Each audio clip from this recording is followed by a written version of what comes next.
балалар, қазақ тілі сабағын бастайық. Бәріміз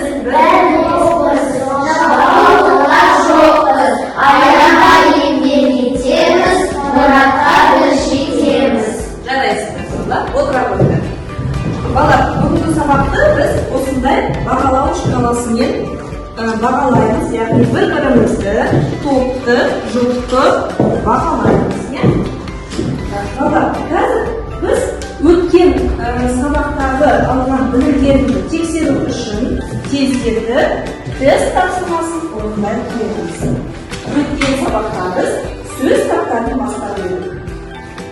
Балалар, алып дөңгелектерге дұрыс жауаптарыңды жаза қойыңдар. Дөңгелекке беріңіздер.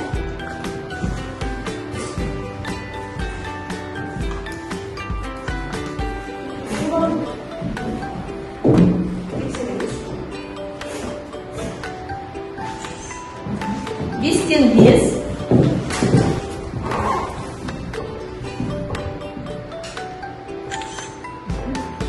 Бестен төртеу дұрыс. Жарайсың. Бағалай қоямыз бір-бірімізді. Өз-өздеріңді бағалай қойыңдар. Жақсы балалар, өткен сабақты жақсы меңгердіңдер. Барлықтарын өздеріңмен 9-10 бал болыңдар. Кейбіреулеріңізде бір-екі қате болды, ендеше бұл сұрақтарға әлі де оралып қайталаймыз. Жақсы балалар, бүгін біз өткен сабақтарды жалғастырамыз. Бүгінгі біздің сабағымыздың мақсаты мәтін бойынша тірек сөздерді белгілеу керекпіз, және де ашық шабық сұрақтарға жауап беру керекпіз. Содан кейін сөйлемнен сөз таптарын табу керекпіз. Сөз таптары ол бізде жақсы, және де олардың негізгі және туынды зат негізгі анықтауымыз қажет. Ендеше балалар, бүгінгі біздің сабағымыздың тақырыбы тағы да сөз таптары. Балалар, сіздерге осындай ширату тапсырмасын дайындадым. Мынау дөңгелектің ішінде әріптер көп тұрсыңдар, иә? Міне мынау бастауыш шегі. Яғни сендер екі әріпті тастап кетесіңдер де үшіншісін аласыңдар. Сөйтіп әрбір екі әріптен кейінгі жинап, мақал мәтел құрастыру керексіңдер. Түсінікті тапсырма? Қане бастайық. Ойланамыз. Кім дайын? Қол көтереміз. Ал кім тапты?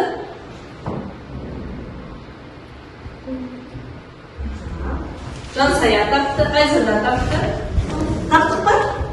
Оқу инемен қырқасаны. Жақсы. Оқу инемен қырқасаны. Бала, бұл мақалның мағынасы қандай? Біліп алу өте қиын деген мағынаны білдіреді. Тағы кім болса? Қандай мағына береді? Оқу үшін көп тер төгу керек. Жарайсыңдар. Ендеше балалар, дәптерлеріңді аша қойыңдар. Бүгінгі күнді жазыңдар. Мамырдың 4-і. Сонымен қатар балалар, көркем жазу минуты. Тақтаға қарасаңдар, тақтаға жазылған.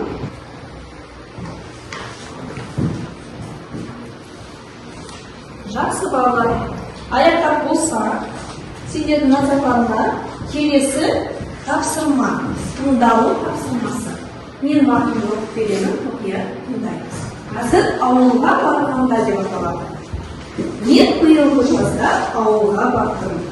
Онда менің еркебек ағам тұрады. Жаз бойы ағамның қыздары Назерке үмітпен бірге картоп түптеді, пиязын алып шөпін жолды. Не осындай балалар қызықты демалыс туралы мәтін, иә? Қазір сұрақтар оқимын, сұрақтарға қолдарыңды көтеріп жауап берсеңдер. Жақсы? Дархан қайда барды? Ауылға. Ауылға барды. Ауылда Дархан немен айналысты? Толық жауап береміз. Иә. Ауылда Дархан ата-әжесіне көмектесіп, өзінің ағасының қыздары үмітпен және Назеркемен бірге картоптың ағам шөптерін жолды. Жарайсың. Жақсы. Ал қалай білесіңдер? Дархан қандай бала? Дархан еңбекқор. Жақсы бала. Оны қайдан білдіңдер? Ата-әжесіне көмектесіп. Топ иенің қолын сыйлау, иә? Ал неліктен? Өйткені ол жас бойы ата-әжесіне көмектесіп, үлкен істің. Жақсы, жарайсыңдар. Ал сендер қайда демалуға ұнайды? Қайда демалғыларың келеді? Не? Қалада, иә? Әрине. Жақсы балдар. Қазір осындай тапсырма мәтіннің бірінші, екінші сөйлемі тақтада жазылған. Сол бірінші, екінші сөйлемі сөз тақтарына талдайық. Яғни нені табу керекпіз?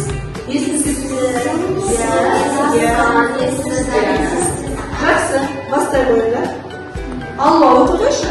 Мен биылғы жазда ауылға бардым. Жақсы. Қане талдайық? Мен Дұрыс. биылғы жазда ауылға бардым. Бардым. Етсі. Жақсы. Келесі сөйлем Шармұхамед оқи ғой. Онда бері көбек ағат тұрады. Кім енді задесін? Иә. Кім көбек кім? Затесін дұрыс. Және Тұрады. етістік. Жарайсыңдар балалар. Келейік. Жақсы. Өз жұмыстарыңды бағалап қойыңдар. Қалай бағалайсыңдар? Маған көрсете қойыңдар. Жақсы. Ендеше балалар қазір сөз таптарына байланысты нақты зат есімге туынды зат есім туынды сөз таптарына жұрттық тапсырма.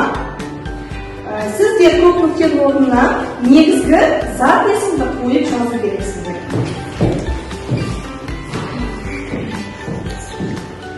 Жұрттық жұмыс бірге жазамыз, бірге орындаймыз. Жақсы, балалар, тексере қояйық. Бірінші бағамды оқи қойыңдар. Бірінші бағамды. Дұрыс. Дұрыс па? Дұрыс. Екінші бағамды оқи қойыңдар. Дұрыс па? Жарайсыңдар. Онда жұп-жұптарыңды бағалай қойыңдар. Барлықтарыңыз дұрыс шықты. Сондықтан қанша балл қоюға болады? 10 балл, иә? 3 жұпқа да 10 балл қоюыңызға болады. Өте жақсы балалар. Қазір балалар тақтаға назар аудара қояйық. Қазір тақтада мен сіздерге ойын дайындадым. Сіздер сөзге жұрнақ жалғап айту керексіздер. Дайынсыңдар ма? Келе ғой, Шармұхамед. Тазала. Жақсы. Келесі қамшат келе ғой. Жұмысшы. Жақсы. Келесі ауа келе ғой. Ауада. Жақсы. Келесі кім? Айзере келе. Ыстық дейді. Ыстық. Жақсы. Айла. Жақсы, балалар. Қазір тексереміз, дұрыс па жоқ па. Бірақ өздерің қандай сөз таңдадыңдар, сол сөздің қасындағы сандарды есте сақтаңдар. Жақсы ма? Жақсы. Ал қане тексерейік. Дұрыс па? Дұрыс. Жақсы балалар. Ендеше сөз таптарын өте жақсы меңгердіңдер деп ойлаймын. Балалар, өз-өздеріңді бағалай қойыңдар. Келесі өз-өзіңізге 10 балдан қойдым. Өйткені барлығы дұрыс жауап берді. Жақсы, жарайсыңдар. Ал қазір осы сандар арқылы біз топқа бөліне қоямыз. Цифрлары осы неге келесінде топтарға, яғни бірінші топ болады. Ал 2 саны екінші топ, яғни осы жерге келесінде. Орнымен ауыстыра қойыңыз. 2 топқа мен осындай тапсырма беремін. Міне сөз таптары, бұл жерде сөз таптарына қарама-қарсы 3 сөзден жазасыңдар. 3 сөзден жазасыңдар. Ол үшін сіздерге ережесін еске түсіру керек, сұрақтарын еске түсіру керек. Қане балалар тездетеміз. 1 минут уақыт, 1-2 минут уақыт беріледі. Топ мүшелері көмектесіп отырыңдар. 3 сөзден. 1-2-3. Әр сөз таптарына 3 сөзден. Балалар, егер жұмысымызды аяқтасақ, онда оқиық. Жақсы, екінші топ бірінші аяқтадыңда оқимыз, бірінші топ тыңдаймыз, кейін бағалаймыз. Оқи ғой. Затесін, қалам, дәптер, дәріге. Жақсы, тыңдаймыз, бағалаймыз. Етістік секілді отырды жүрді. сын есім қызыл сары көк. Дұрыс па, бағалайық өздер? Дұрыс жауап берді ма? Тоқты бағалай қояйық. Көтеріңдер. Жақсы, 10 балл, иә? Жақсы, енді сіздер оқыңыздар. Сіздер тыңдап, дұрыс па, жоқ па, иә? Бұл тапсырманы жақсы орындадыңдар. Тағы да бір топтық тапсырма. Бірақ уақытқа нақты бір минут беріледі. Үлгермесеңдер болды. Үлгермесеңдер ары қарай тоқтатамыз. Түсінікті? Семантикалық карта беріледі. Семантикалық картада сөздер берілген және сөз таптары. Әр сөз қай сөз таптарына жататынын белгілеу керек. Ол үшін тағы да қайталаймын, не? Сендер сөз таптарының ережесін естіп жүру керексіңдер және сұрақтарын, не? Содан кейін қарама-қарсы жерге плюс қоясыңдар. Яғни қай зат есім болса плюс, сын есім болса плюс. Түсінікті ма тапсырма? Түсінікті. Ендеше топпен бірге семантикалық картаны орындаймыз. Уақыт кетті. Кетті уақыт.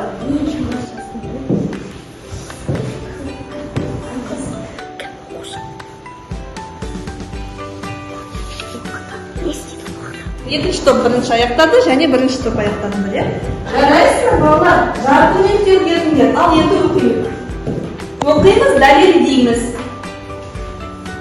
Бес сан есім. Өйткені ол неше деген сұраққа жауап береді. Дәптер зат есім. Өйткені ол не деген сұраққа жауап береді. Келесі, бірінші топ.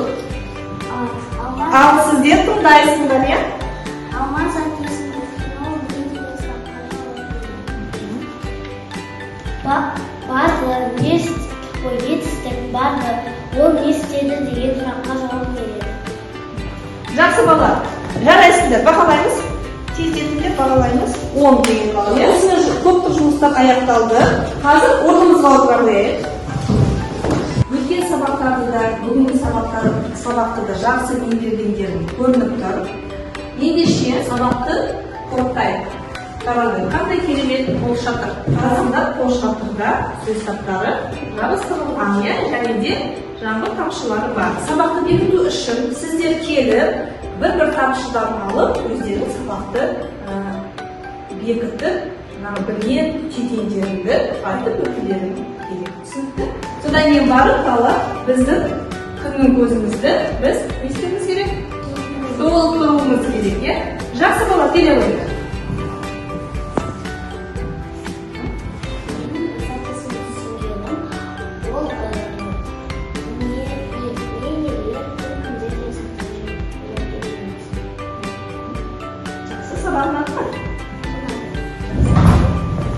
Ал қандай өз еркілерінде? Менің сан есімін түсінгенім, ол сөз таптарына жатады.